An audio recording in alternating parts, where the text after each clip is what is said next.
रब्बी अऊज़ु बिका मिन हमाजाति सयातीन व अऊज़ु बिका रब्बी अन यहदुरून बिस्मिल्लाहिर रहमानिर रहीम रब्बि इश्रह ली सदरी व यस्सिर ली अमरी वहलुल उक़दतम मिन लिसानी यफ़क़हू क़ौली रब्बी जिदनी इल्मन।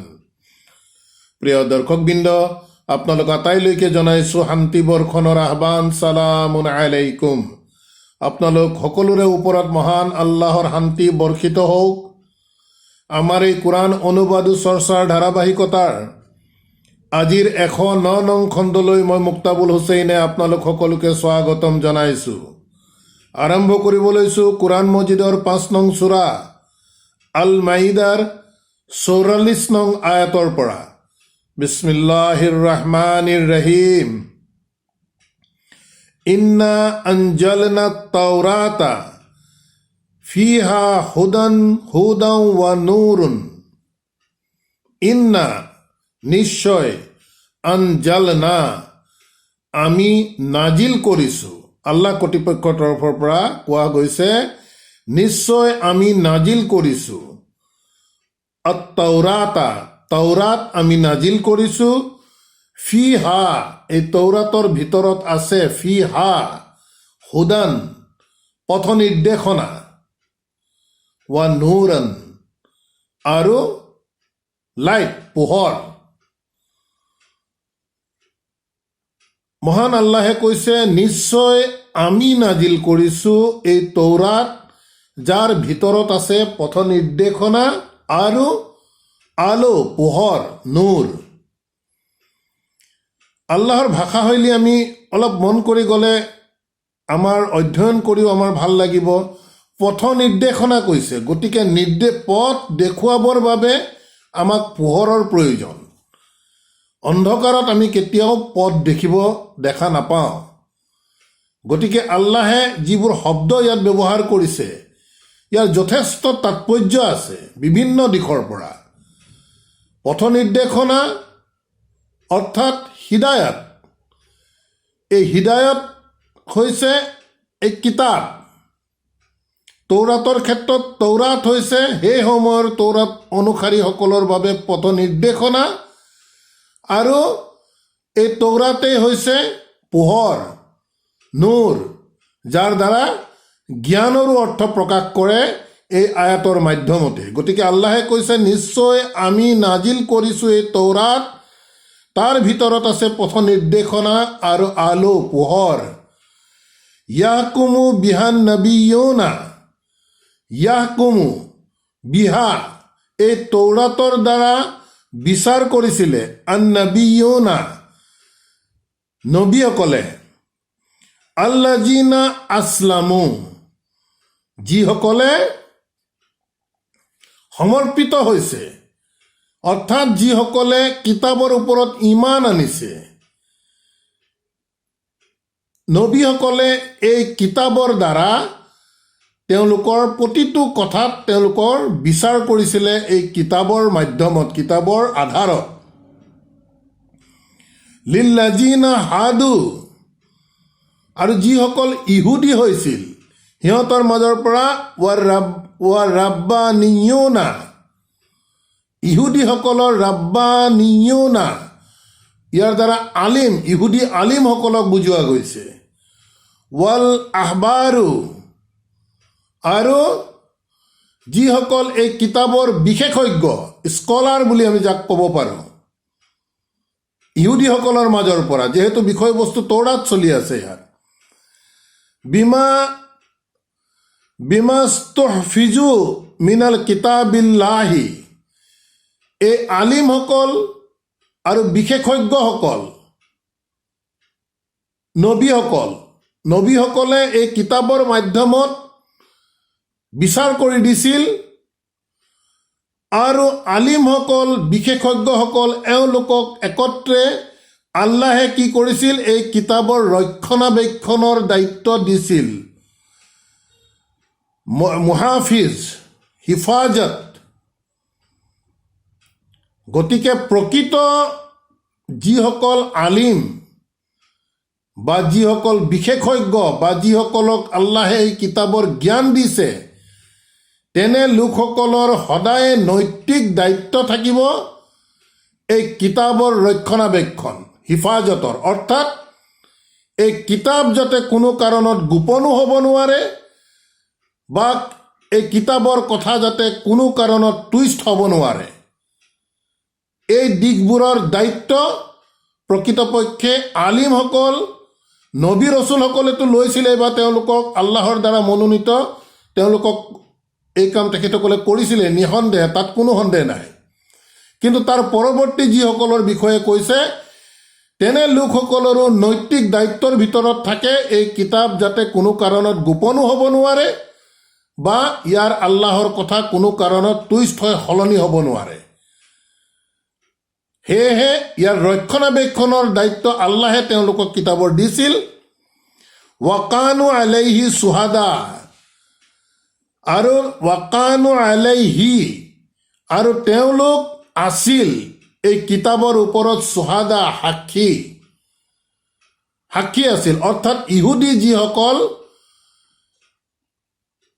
আলিম আছিলে বা বিশেষজ্ঞ আছিলে, যিসকলে নবীৰ লগত আছিলে, ৰচুলসকলৰ লগত আছিল, তেওঁলোক প্ৰকৃততে এই কিতাপৰ, যিহেতু আল্লাহে তেওঁলোকক ৰক্ষণাবেক্ষণৰ হিফাজতৰ দায়িত্ব দিয়া বুলি কৈছে, আৰু তেওঁলোক এই কিতাপৰ সাক্ষী আছিল। এই কিতাপ যে আল্লাহৰ তৰফৰ পৰা অৱতীৰ্ণ কৰা গৈছে তাৰ সাক্ষী তেওঁলোকে বহন কৰিছিল। গতিকে কৈছে ফালা তাকছাউ নাছা, গতিকে তোমালোকে মানুহক কেতিয়াও ভয় নকৰিবা। ৱাকছাউনি, মোক ভয় কৰা। এই আলিম তথা বিশেষজ্ঞসকলক ইংগিত কৰি কোৱা গৈছে এই আয়াতৰ দ্বাৰা, যিহেতু তোমালোকক ইয়াৰ ৰক্ষণাবেক্ষণৰ দায়িত্ব দিয়া গৈছে আৰু তোমালোকে ইয়াৰ সাক্ষী হিচাপে আছা, গতিকে তোমালোকে মানুহক কেতিয়াও ভয় নকৰিবা, মোক ভয় কৰা।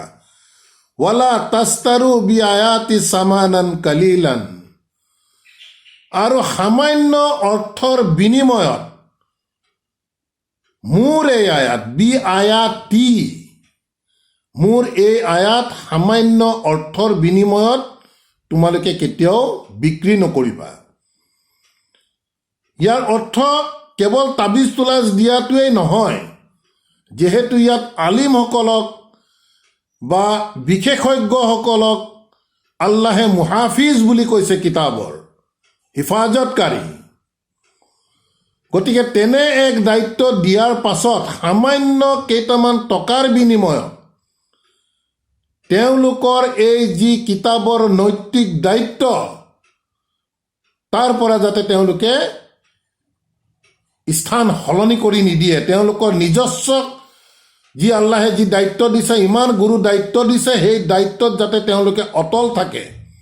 সামান্য অৰ্থ কেইটামানৰ বিনিময়ত তেওঁলোকে যাতে আল্লাহৰ এই আয়াতক বিক্ৰী নকৰে, অৰ্থাৎ তেওঁলোকৰ যি চৰিত্ৰ প্ৰকৃততে হ'ব লাগে সেই চৰিত্ৰত যাতে তেওঁলোকে সদায় অটল থাকে, এই দিশটো প্ৰকৃততে ইয়াৰ পৰা অৰ্থ প্ৰকাশ পাইছে।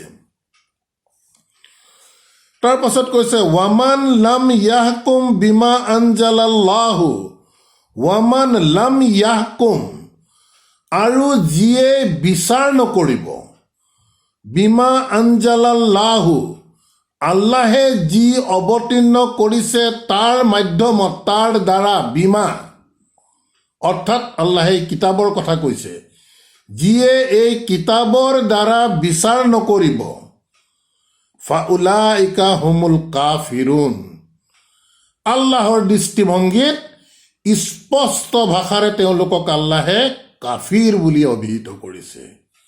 ফাউলাইকা,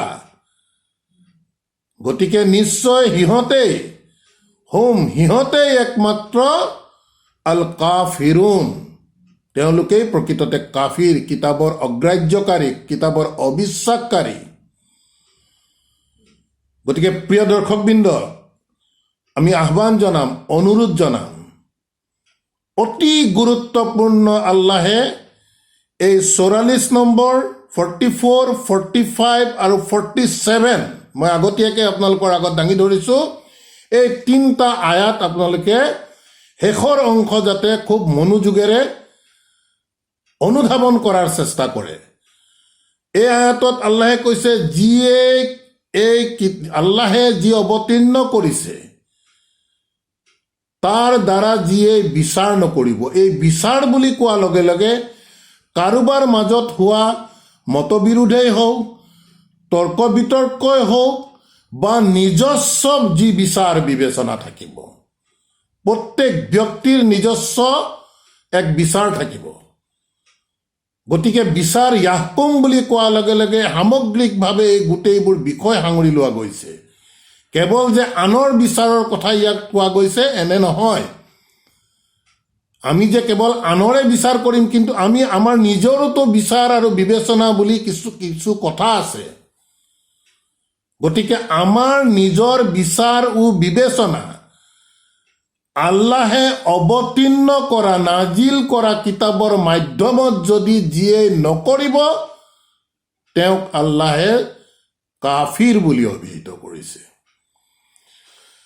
তাৰ পাছত কৈছে ৱা কাতাবনা আলাইহিম ফিহা, ৱা কাতাবনা আৰু আমি লিখি দিছো আলাইহিম সিহঁতৰ ওপৰত, অৰ্থাৎ যিহেতু ইয়াত তৌৰাতৰ কথা কৈ আছে গতিকে তৌৰাতৰ অনুসাৰীসকলক ইয়াত দেখুওৱা গৈছে। ৱা কাতাবনা আলাইহিম ফিহা, ফিহা অৰ্থাৎ তৌৰাতৰ ভিতৰত, আন্না যে আন্নাফছা বিন নাফছি, যে প্ৰতিটো নফছৰ এগেইনষ্টত প্ৰতিটো নফছ, অৰ্থাৎ বিষয়বস্তু পুনৰাবৃত্তি হৈছে সূৰা আল বাকাৰা সম্ভৱতঃ 173 নং আয়াত আছিল, য'ত আল্লাহে কিছাছৰ বিধান দিছে, অৰ্থাৎ সমান প্ৰতিৰোধৰ শাস্তিৰ যি বিধান আমি ইতিমধ্যে পঢ়ি আহিছোঁ, সেই বিধান আল্লাহে ইয়াত পুনৰ উল্লেখ কৰিছে, যি বিধান তৌৰাততো আছিল। আৰু সেই বিধান অনুসৰি আন্নাফছা বিন নাফছি, প্ৰতিটো নফছ অৰ্থাৎ প্ৰতিজন মানুহৰ হত্যাৰ বিনিময়ত তেওঁক হত্যা। ৱাল আইনা বিল আইনি, প্ৰতিটো চকুৰ বিপৰীতে চকু। ৱাল আনফা বিল আনফি, প্ৰতিটো নাকৰ বিৰুদ্ধে নাক। ৱাল উজুনা বিল উজুনি, প্ৰতিখন কাণৰ বিৰুদ্ধে কাণ। ৱা চিন্না বিল চিন্নি, প্ৰতিটো দাঁতৰ বিৰুদ্ধে দাঁত। ৱাল হুজুৰাহা কিছাছুন, প্ৰতিটো আঘাতৰ সম পৰিমাণৰ প্ৰতিশোধৰ আঘাত। মই পুনৰ কৈছো, প্ৰতিটো আঘাতৰ সম পৰিমাণৰ প্ৰতিশোধৰ আঘাত, আল কিছাছ।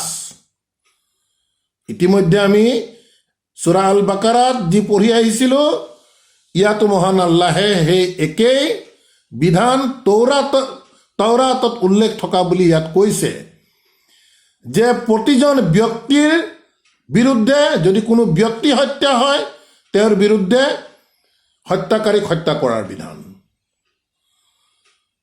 ঠিক তেনেদৰে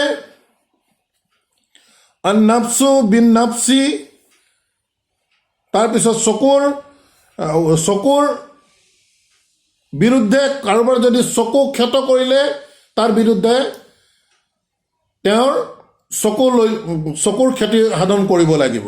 ঠিক তেনেদৰে নাকৰ বিৰুদ্ধে নাক, কাণৰ বিৰুদ্ধে কাণ, দাঁতৰ বিৰুদ্ধে দাঁত, অৰ্থাৎ প্ৰতিটো আঘাতৰ বিৰুদ্ধে সম পৰিমাণৰ প্ৰতিশোধৰ আঘাত, আল কিছাছ। এই বিধান মহান আল্লাহে দাঙি ধৰিছে, ইয়াত পুনৰাবৃত্তি কৰিছে তৌৰাতত থকা বুলি। ফামান তাসাদ্দাকা বিহি, তাৰ পাছতো ফামান তাসাদ্দাকা বিহি, আল্লাহে এই সমান প্ৰতিশোধৰ ব্যৱস্থা যদিও দাঙি ধৰিছে, তাৰ মাজত ফামান তাসাদ্দাকা বিহি, এই প্ৰতিশোধ যি সাদকা কৰি দিব, অৰ্থাৎ যি ক্ষমা কৰি দিব, ফাহুৱা কাফাৰাতুন লাহু, তেওঁৰ বাবে সেই সাদাকাটোক কাফাৰা হিচাপে গণ্য কৰা হ'ব। কাফাৰা অৰ্থাৎ তেওঁৰ পৃথক আন কোনো অপৰাধৰ মাৰ্জনাৰ বাবে সি কাফাৰা হিচাপে পৰিগণিত হ'ব। প্ৰিয় দৰ্শক মণ্ডলী, চাওক কিমান সুন্দৰ কথা মহান আল্লাহে দাঙি ধৰিছে। আল কিসাছ, সমান প্ৰতিশোধৰ যদিও আল্লাহে এই বিধান দিছে, কোনোবাই যদি ক্ষমা কৰি দিয়ে তেন্তে তেওঁৰ বাবে সেইটো কাফাৰা হিচাপে বিবেচিত হ'ব, অৰ্থাৎ তেওঁৰ নিজৰ কোনো অপৰাধৰ কাফাৰা হিচাপে তাক গণ্য কৰা হ'ব। আলহামদুলিল্লাহ, দুৰ্ভাগ্যজনক কথা, ইমান সুন্দৰ সুন্দৰ বিধান আমি কিন্তু এই কোৰআন কিতাপ লুপ্ত হৈ থকাৰ বাবে এই বিধান আমি কোনোদিন শুনিব পোৱা নাছিলোঁ। আলহামদুলিল্লাহ, আজি আমি কিতাপ পঢ়াৰ চেষ্টা কৰিছোঁ বাবেই এনেবোৰ আয়াত মহান আল্লাহে আমাক উন্মুক্ত কৰি দিছে। তাৰপাছত পুনৰ কৈছে, ৱামান লাম ইয়াহকুম বিমা, আৰু যিয়ে বিচাৰ নকৰিব, ইয়াহকুম বিমা আনজালাল্লাহু, আল্লাহে যি অৱতীৰ্ণ কৰিছে তাৰ দ্বাৰা যিয়ে বিচাৰ নকৰিব, ফাউলাইকা হুমুজ জালিমুন, তেওঁলোকেই হৈছে একমাত্ৰ জালিম। বিষয়বস্তু একমাত্ৰ কিতাপ, অৰ্থাৎ আল্লাহে যি নাজিল কৰিছে, মই আহ্বান জনাইছোঁ, অনুৰোধ জনাইছোঁ, গুৰুত্ব দিয়ক প্ৰিয় দৰ্শকবৃন্দ, কি কৈ আছে। আমি মাথো চেষ্টা কৰিছোঁ আয়াতে কি কৈছে সেই বিষয়টো আপোনালোকৰ আগত দাঙি ধৰাৰ। আমি কোনো বাহিৰা বা নিজস্ব মন্তব্য ইয়াত আমি কেতিয়াও দিয়া নাই আৰু ইনশাআল্লাহ আগলৈ নিদোঁ। দুটা আয়াতত ক'লে, 44 নং আয়াতত ক'লে, যিয়ে আল্লাহে যি নাজিল কৰিছে তাৰ মাধ্যমত যিয়ে বিচাৰ নকৰিব। মই পুনৰ কৈছোঁ, এই বিচাৰ কেৱল আনৰ হাই কাজিয়া দ্বন্দ্বৰ বিচাৰেই নহয়, নিশ্চিতভাৱে সেই বিচাৰ লগে লগে ব্যক্তি হিচাপে নিজৰ যি বিচাৰ আৰু বিবেচনা, মই কি কৰিম কি নকৰিম, কি খাম কি নাখাম, কলৈ যাম কলৈ নাযাম, ইত্যাদি ইত্যাদি ইত্যাদি হাজাৰটা বিবেচনা নিশ্চিতভাৱে আমাৰ নিজা ল'বলগীয়া সদায় থাকে, দৈনিক পুৱাৰ পৰা সন্ধিয়ালৈকে। গতিকে এনেধৰণৰ হাই কাজিয়াৰ বিচাৰেই হওক, মত বিৰোধৰ বিচাৰেই হওক, বা নিজস্ব ব্যক্তি বিশেষৰ নিজস্ব নিজা বিচাৰ বা বিবেচনাই হওক, যিয়ে আল্লাহে নাজিল কৰা কিতাপৰ আধাৰত নল'ব, 44 নং আয়াতত আল্লাহে স্পষ্ট কৰিছে তেওঁ কাফিৰ। পৰৱৰ্তী 45 নং আয়াতত আল্লাহে স্পষ্ট কৰিছে তেওঁই জালিম। তাৰ পাছৰ আয়াতত মহান আল্লাহে কৈছে, ৱা কাফাইনা আলা আশাৰিহিম বি ঈসা ইবনে মাৰিয়াম, ৱা কাফাইনা, আৰু আমি এই ধাৰাবাহিকতা, আল্লাহৰ যি নবী ৰচুল প্ৰেৰণৰ যি ধাৰাবাহিকতা, সেই ধাৰাবাহিকতা আমি অটুট ৰাখিছোঁ আলা আছাৰিহিম, তেওঁলোকৰ পৰৱৰ্তী বংশধৰসকলৰ ওপৰতো, বি ঈসা ইবনে মাৰিয়াম, মাৰিয়াম পুত্ৰ ঈসা পৰৱৰ্তী বংশধৰ হিচাপে, মাৰিয়ামা মুসাদ্দিকাল লিমা বাইনা ইয়াদাইহি মিনাত তাওৰাত, মুসাদ্দিকাল লিমা বাইনা ইয়াদাইহি, এই ঈসাৰ আগত যি আছিল মিনাত তাওৰাত, অৰ্থাৎ তাওৰাত আছিল। গতিকে যেহেতু আল্লাহে কিতাপ প্ৰেৰণৰ বা নবী ৰচুল প্ৰেৰণৰ যি ধাৰাবাহিকতা অটুট ৰাখিছোঁ বুলি কৈছে, ইয়াত যিহেতু ঈসা আলাইহিছ সালামৰ বিষয়ে কৈছে, গতিকে ঈসা আলাইহিছ সালামে কি কৰিছিলে যে মুসাদ্দিকাল লিমা বাইনা ইয়াদাইহি, তেওঁৰ সন্মুখত তেওঁৰ আগত যি আছিলে মিনাত তাওৰাত, তাওৰাতৰ ভিতৰত তাৰ সত্যতা লৈ তেখেত আহিছিল। ৱা আতাইনাহু, আৰু আমি তেওঁক দিছিলোঁ, ঈসা আলাইহিস সালামক কৈছে আল ইঞ্জিলা, ইঞ্জিল দিছিলে। গতিকে ইঞ্জিলে কি কৰিছিলে? তেওঁৰ আগত থকা তৌৰাতৰ সত্যতা স্থাপন কৰিছিলে। আৰু এই ইঞ্জিলত কি আছিল? ফিহি হুদান। আৰু এই ইঞ্জিলৰ ভিতৰত আছিল হুদান, পথ নিৰ্দেশনা, ৱা নুৰান, আৰু আলো, পোহৰ, লাইট। যিদৰে ইতিমধ্যে মহান আল্লাহে তৌৰাতৰ বিষয়েও উল্লেখ কৰি গৈছে, ঠিক তেনেদৰে ইঞ্জিলৰ বিষয়েও কৈছে। মুসাদ্দিকাল লিমা বাইনা ইয়াদাইহি মিনাত তাওৰাত।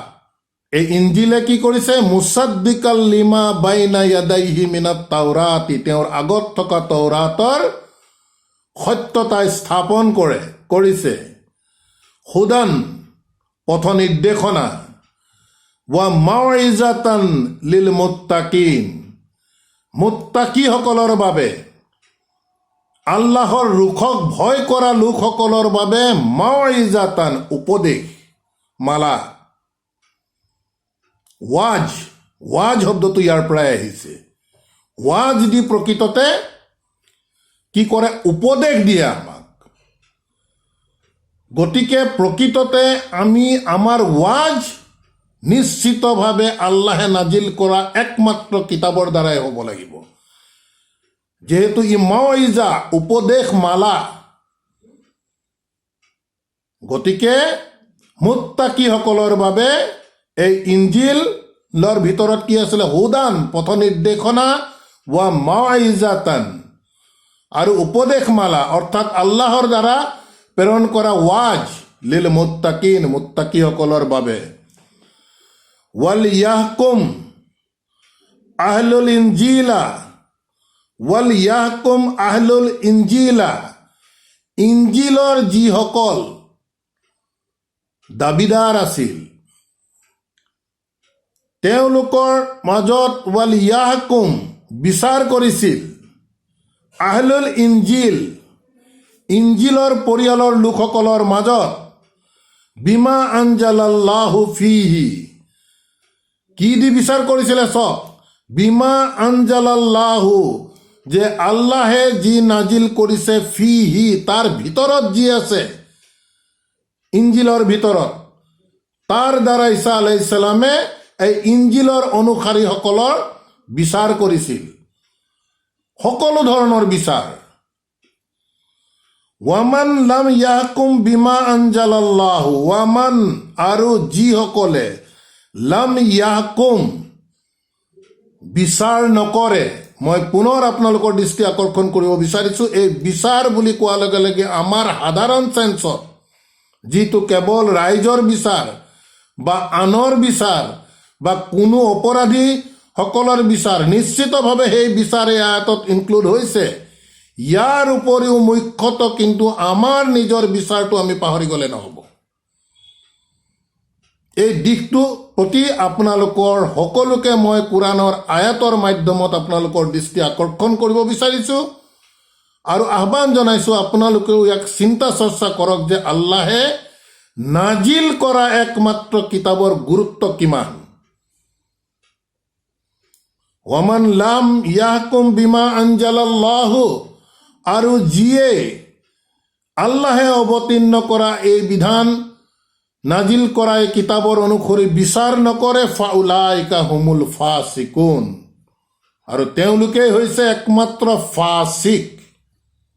আয়াত নাম 47। 44ত ক'লে কাফিৰ, 45ত ক'লে জালিম, 47ত কৈছে ফাসিক।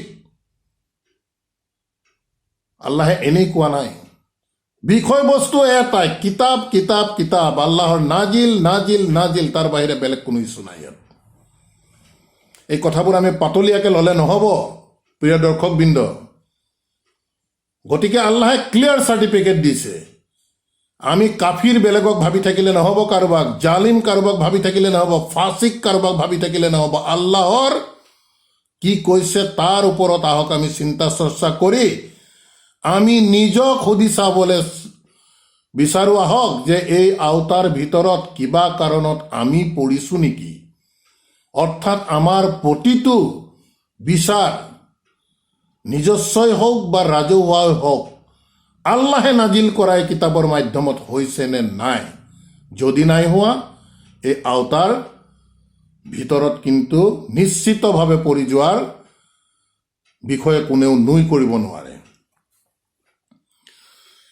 তাৰপাছত কৈছে ৱাআনজালনা আৰু আমি অৱতীৰ্ণ কৰিছোঁ। ইতিমধ্যে তৌৰাত আৰু ইঞ্জিল দুখন কিতাপৰ বিষয়ে মহান আল্লাহৰ দ্বাৰা প্ৰেৰিত কিতাপ নাজিল কৰা কিতাপৰ বিষয়ে ক'লে। এতিয়া আমাৰ মুহাম্মদ সাল্লাল্লাহু আলাইহি সাল্লামক এই কোৰাণৰ বিষয়ে কৈছে ৱাআনজালনা আৰু আমি এতিয়া অৱতীৰ্ণ কৰিছোঁ ইলাইকা তোমাৰ ওপৰত আল কিতাব এই কিতাব বিল হক বাস্তৱ সত্য সহকাৰে মুসাদ্দিকাল লিমা বাইনা ইয়াদাইহি এই কিতাবে সত্যতা প্ৰমাণ কৰে ইয়াৰ আগত যিমানসমূহ কিতাপ আছিলে, অৰ্থাৎ বিশেষভাৱে তৌৰাত আৰু ইঞ্জিলৰ বিষয়ে ইয়াত কৈ আছে। যেহেতু এই দুটা নাম আমি এতিয়ালৈকে ইয়াত উল্লেখ হোৱা পাই আছো বিষয়বস্তুৰ প্ৰসংগত, গতিকে এই কোৰাণে কি কৰিছে? তৌৰাত আৰু ইঞ্জিলৰ সত্যতা স্থাপন কৰিছে মিনাল কিতাবি কিতাপৰ ভিতৰত ৱা মুহাইমিনান আলাইহি মন কৰিব ৱা মুহাইমিনান এই কোৰাণক আলহামদুলিল্লাহ মহান আল্লাহে মুহাইমিন বুলি কৈছে, অৰ্থাৎ তত্ত্বাৱধায়ক গাৰ্জেন। কাৰ গাৰ্জেন? আলাইহি এই আগৰ কিতাপসমূহৰ এই কোৰাণ হৈছে তত্ত্বাৱধায়ক গাৰ্জেন। আগৰ কিতাপ যিহেতু তেওঁলোকে খেলি মেলি কৰিছে, তেওঁলোকৰ স্থান আল্লাহৰ কথাৰ স্থান যিহেতু পৰিৱৰ্তন কৰিছে, কিতাপৰ কোনো অস্তিত্ব নাইকিয়া কৰিছে, কিন্তু লুকুৱাব নোৱাৰিব গাৰ্জেন আহি আছে। মুহাম্মদ সাল্লাল্লাহু আলাইহি সাল্লামৰ দ্বাৰা এই গাৰ্জেন পঠোৱা হৈছে। এই গাৰ্জেনে কৈ দিব আগৰ কিতাপত ক'ত কি আছিল কি নাই। গতিকে মুসাদ্দিকাল লিমা বাইনা ইয়াদাইহি, গতিকে কৈছে ফাহকুম বাইনাহুম বিমা আনজালাল্লাহু ফাহকুম বাইনাহুম। ইয়াত বাইনাহুম বুলি কৈ যেহেতু মুহাম্মদ সাল্লাল্লাহু আলাইহি সাল্লামক কৈছে, কোৰাণ অৱতীৰ্ণ হোৱাৰ সময়ৰ প্ৰেক্ষাপটত এই বাইনাহুম বুলি কোৱাৰ লগে লগে তৌৰাত আৰু ইঞ্জিলৰ অনুসাৰীসকলকে বুজোৱা আছে যে ফাহকুম, গতিকে তুমি বিচাৰ কৰি দিয়া বাইনাহুম বিমা আনজালাল্লাহু, আল্লাহে যি অৱতীৰ্ণ কৰিছে তাৰ আধাৰত সিহঁতৰ মাজত তুমি বিচাৰ কৰি দিয়া। ৱালা তাত্তাবি আহৱাহুম, আৰু সিহঁতৰ খেয়াল খুচিত মুহাম্মদ সাল্লাল্লাহু আলাইহি সাল্লামক কৈছে তুমি অনুসৰণ নকৰিবা। ৱালা তাত্তাবি আহৱাহুম, সিহঁতৰ খেয়াল খুচিত। আম্মা জাআকা মিনাল হক, যেতিয়া জাআকা তোমাৰ ওচৰত আহি পাইছে মিনাল হক দ্য ট্ৰুথ বাস্তৱ সত্য যিহেতু তোমাৰ ওচৰত আহি পাইছে, গতিকে তুমি সিহঁতৰ মাজত তুমি এই কিতাপৰ দ্বাৰা বিচাৰ বিবেচনা কৰা, কিন্তু সিহঁতৰ খেয়াল খুচিক তুমি কেতিয়াও ইত্তেবা নকৰিবা, সিহঁতৰ কথাত নাযাবা তুমি। লিকুল্লি জালনা মিনকুম শিৰআতান ওয়া মিনহাজান, লিকুল্লি বুলি কোৱাৰ লগে লগে ইতিমধ্যে ইঞ্জিল, তৌৰাত আৰু এতিয়া এই কোৰাণ, প্ৰকৃততে আজিৰ পৃথিৱীত আল্লাহৰ কিতাপৰ তিনিটা জাতি আজিৰ পৃথিৱীটো উপলব্ধ হৈ আছে আৰু ৰোজ কিয়ামতলৈকে থাকিব। তৌৰাতৰ অনুসাৰী, ইঞ্জিলৰ অনুসাৰী আৰু আমাৰ এই কোৰাণৰ অনুসাৰী, এই প্ৰত্যেকসকলক উদ্দেশ্য কৰি আল্লাহে কৈছে লিকুল্লি, প্ৰত্যেকৰ বাবে জাল না আমি দিছো আনি দিছো, মিন কুম তোমালোকৰ মাজত শিৰআতান এটা শৰীয়ত, আল্লাহৰ শৰীয়ত, ওয়া মিনহাজান আৰু তাৰ সেই শৰীয়তৰ পালন পদ্ধতি প্ৰত্যেককে আমি ইয়াত দি দিছো তেওঁলোকৰ কিতাপত। ওয়ালাউ শাআল্লাহু, আৰু যদি আল্লাহে ইচ্ছা কৰিলেহেঁতেন, লা জাআলনাকুম উম্মাতান ওয়াহিদাতান, আল্লাহ ইচ্ছা কৰা হলে তোমালোকক এনেকে এটা তোমালোকক জাতি বনাই ৰাখিব পাৰিলেহেঁতেন। এখন কিতাপ এটা আদৰ্শতেই তোমালোকে, যদিও মূল আদৰ্শ একেটাই, তথাপি ইয়াত তিনিখন কিতাপ আৰু তিনিটা বিশেষ জাতি ইয়াত উল্লেখিত হোৱা বাবে বিষয়বস্তুসমূহ চৰ্চালৈ আহিছে। আল্লাহে ইচ্ছা কৰা হলে তোমালোকক এটা উম্মত কৰি ৰাখিব পাৰিলেহেঁতেন। ৱালাকিন লিয়াবলুৱাকুম, বৰং তেওঁ তোমালোকক পৰীক্ষা কৰিবৰ বাবে বিচাৰিছে। মা ফি আতাকুম, তোমালোকক যি দিয়া গৈছে অৰ্থাৎ এই কিতাপ তাৰ দ্বাৰা তোমালোকক পৰীক্ষা কৰিবৰ বাবেহে আল্লাহে তোমালোকক এটা উম্মত কৰা নাই। গতিকে কৈছে ফাস্তাবিকুল খাইৰাতি, গতিকে ভালৰ তোমালোকে প্ৰত্যেকেই তোমালোকে ভালৰ প্ৰতিযোগিতা কৰা, তৎপৰ হোৱা। ইলাল্লাহি মাৰজিউকুম, আল্লাহৰ প্ৰতি তোমালোক প্ৰত্যেকেই ঘূৰি যাব লাগিব, জামিআন একত্ৰে। ফায়ুনাব্বিউকুম, তেতিয়া তোমালোকক গোটেইবোৰ বিষয় স্পষ্ট কৰি দিয়া যাব। বিমা কুনতুম ফিহি তাখতালিফুন, যিবোৰ বিষয়ক লৈ তোমালোকৰ মাজত মত বিৰোধ হৈছিল, যেতিয়া আল্লাহৰ ওচৰত তোমালোক ঘূৰি যাবা আল্লাহে গোটেইবোৰ বস্তু স্পষ্ট কৰি দিব। গতিকে আলহামদুলিল্লাহ প্ৰিয় দৰ্শকবৃন্দ, যথেষ্ট গুৰুত্বপূৰ্ণ বিশেষভাৱে 3টা আয়াতত মই আপোনালোকক পুনৰ অনুৰোধ জনাইছোঁ, আপোনালোকেও নিজে ইয়াত চিন্তা চৰ্চা কৰক। আমাৰ আজিৰ আলোচনা ও অনুবাদ ইমানতে আমি সমাপ্ত কৰিব বিচাৰিছোঁ। ৰব্বানা আমান্না বিমা আনজালতা ওয়াত্তাবা'না ৰাসূল ফাকতুবনা মা'আস শাহিদিন ওয়া মা আলাইনা ইল্লাল বালাগ ওয়া মা তৌফিক ইল্লা বিল্লাহ। সালামুন আলাইকুম।